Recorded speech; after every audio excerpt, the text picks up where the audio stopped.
తాడిపత్రిలో ఆటో డ్రైవర్ల మీద జేసీ పోరాటం ఎంత మాత్రం తగ్గడం లేదు.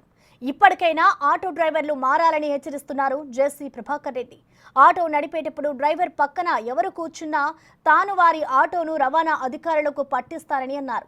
తరచూ ఇన్నేసి ప్రమాదాలు జరుగుతున్నా జనం కూడా మారడం లేదని మండిపడ్డారాయన. ఇకపై డ్రైవర్ పక్క సీట్లో ఎవరినైనా కూర్చోపెట్టుకుంటే వారి లైసెన్స్, ఆర్సీ, ఇన్సూరెన్స్ ఉండవని, ఆ ఆటోలన్నీ దొంగ ఆటోలు అయిపోతాయని అన్నారాయన.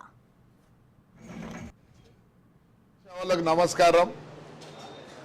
మళ్ళీ మీరు మొదలు పెట్టినారు ముందర ప్యాసింజర్లు ఎక్కించుకొని. దేవుని తోడు చెప్తాను, అల్లా కా కసం మై బోల్ రహా హూం. ఈసారి చూసినారంటే మీ బండి బయటికి రాదు, మీ బండి బయటికి రాదు. మీరు లోపల ఎంతమందినైనా ఎక్కించుకోండి, లేదా పైన ఎక్కించుకోండి.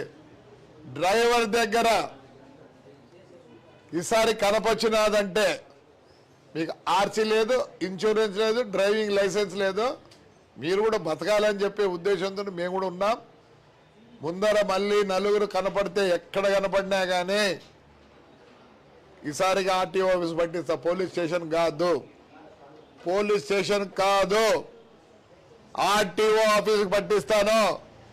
జాగ్రత్త పడండి. ఒక్కసారి ఆర్టీఓ ఆఫీస్కి పోయిందంటే మీ బండి బయటికి రాదు.